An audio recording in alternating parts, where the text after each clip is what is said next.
Hi everyone, it's Elizabeth here. So thanks for taking the time to view this video. I just wanted to share some random thoughts in regards to we are all seeds, or we all come from seeds.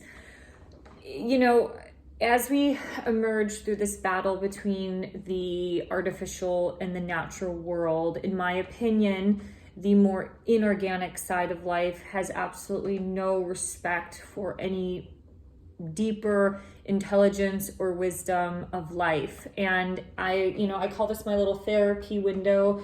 You can see a light on. I have some seed starters. This is something that I've been wanting to do forever, which is starting to garden. I grew up with parents who gardened. I just have always lived in apartments. I still live in an apartment, but this time I'm like, I am doing it because the food situation is getting so critical. But I think once you start to look at seeds and you feel the seeds and you plant them and you start to see this life grow, it really starts to enhance your connection, not only a little bit deeper to nature, but you also start to see and respect the greater aspects of life, that everything comes from seed. You and I come from seed. A sperm and an egg is the fertilization of seed, basically. Sperm is pretty much like seed.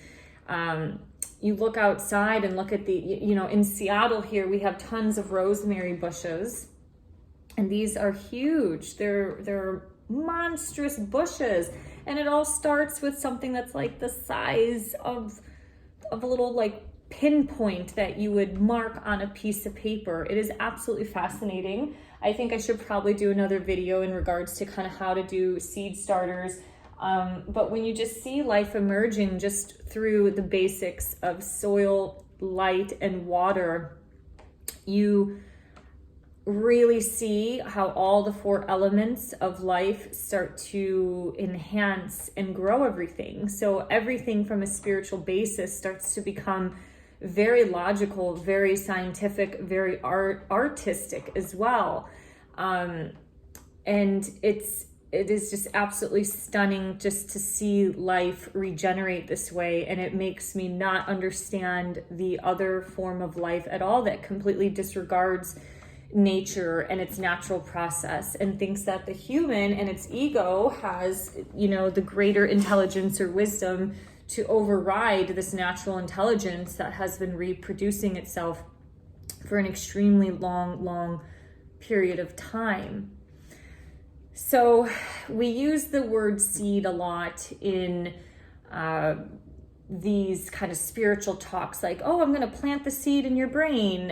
You're taking this 10-week yoga course. This is planting the seed. All of that has such a greater significance because all you're doing is planting one tiny thing or one tiny thought, or bringing awareness to one thing, which is like a seed, and eventually it grows and blossoms into something huge and amazing.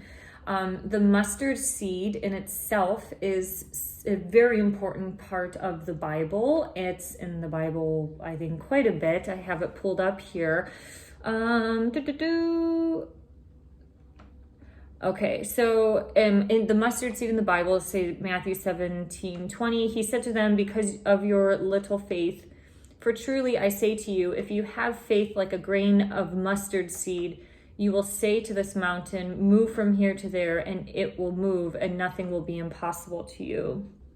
Matthew 13:32, it is the smallest of all seeds, but when it has grown, it is larger than all garden plants and becomes a tree, so that birds of the air come and make nests in its branches. I think there's another important one. Mark 11:22-24 says, and Jesus answered them, have faith in God. Truly I say to you, whoever says to this mountain, be taken up and thrown into the sea, and does not doubt in his heart, but believes that what he says will come to pass, it will be done for him. Therefore I tell you, whatever you ask in prayer, believe that you have received it and it will be yours. That in itself kind of talks a lot about manifestation. So think about a business in general, like you're planting the seeds of just starting and working on this side gig, and then all of a sudden it manifests into something bigger. I don't think you should just take the word seed and use it for your own kind of good and glory to think like, oh, this is going to happen. I'm going to get rich because of this. But I do think seeds are really, really important right now, or even thinking about seeds, just because of the fact that we are growing food in a lab. Vegan meat is getting printed off of a 3D printer. None of it comes from any sort of higher being. When you think of a lab or a factory, think about that like a factory line. What type of light is in that factory? It's the artificial light. It's the man-made light. Why would you want to put too much of that into your body?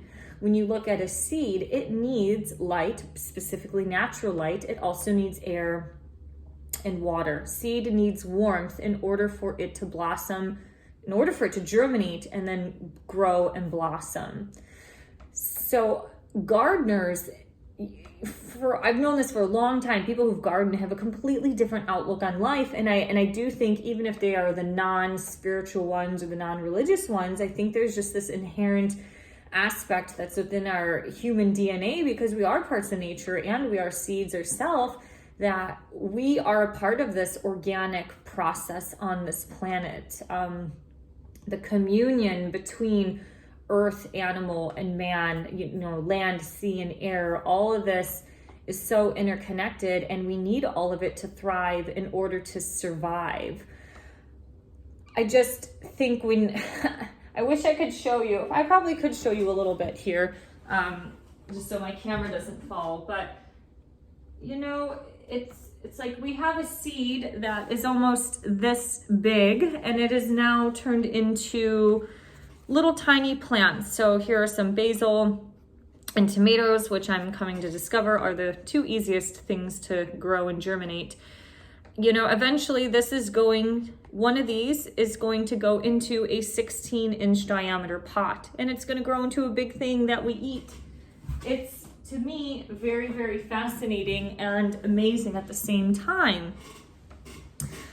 I think I had some other thoughts that I'm kind of blanking out a little bit at this point, but I just find that the biggest, most miraculous things on this planet come from something that is like 1/50th of the size of your index finger. It is really fascinating. So I do think it's an important time to start growing your own food, getting connected to the earth. This is all of the stuff that we've done in ancient times.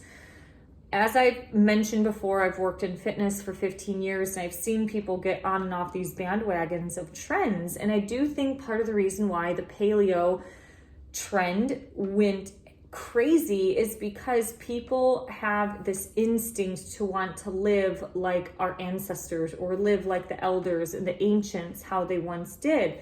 There's something in us that wants to be connected to the land, but modern society has done an excellent job at disconnecting us.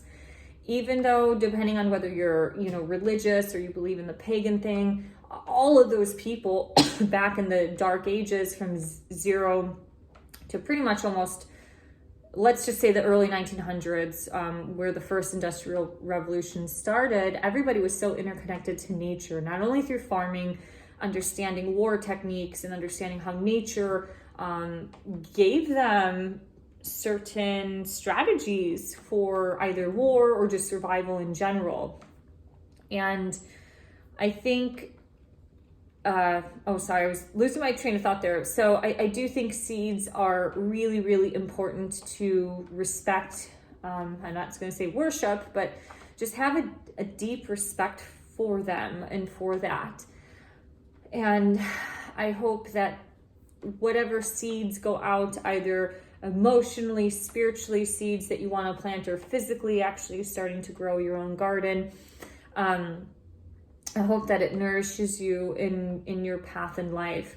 I'm going through a really difficult time over this last week. I feel like I'm about to lose my mind and have 19 nervous breakdowns. I'm sure everybody has. It's just, we are living in such tumultuous times, and there's medical discrimination happening, right now in America. We probably can't go to certain parts of the country because of, vaccination passports and things. So everything is just so stressful. People are getting sick. People are dying. It's really, a very emotionally challenging time, I think, for everybody. So planting your seed, whether that is a spiritual seed, like I said, the physical, just trying to continue to have hope that these seeds that we do now on our actions will help grow and manifest and blossom for the future, whatever that action may be.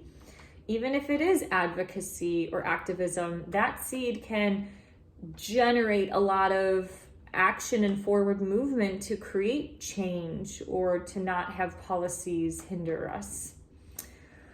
Okay, I think there was one thing. Oh yeah, I think it's Luke 13:18-21. It says, he said, therefore, what is the kingdom of God like? And to what shall I compare it? It is like a grain of mustard seed that a man took and sowed in his garden. And it grew and became a tree, and the birds of the air made nests in its branches. And again he said, to what shall I compare the kingdom of God? It is like leaven that a woman took and hid in 3 measures of flour until it was all leavened. So that seed can be a very important thing and change in your life. I'd love to hear your thoughts on this. Just thought I'd do a random video. It's been a week. I'm struggling to even do this, but thank you for liking, sharing, and subscribing. Have a great day. See you next time. Bye-bye.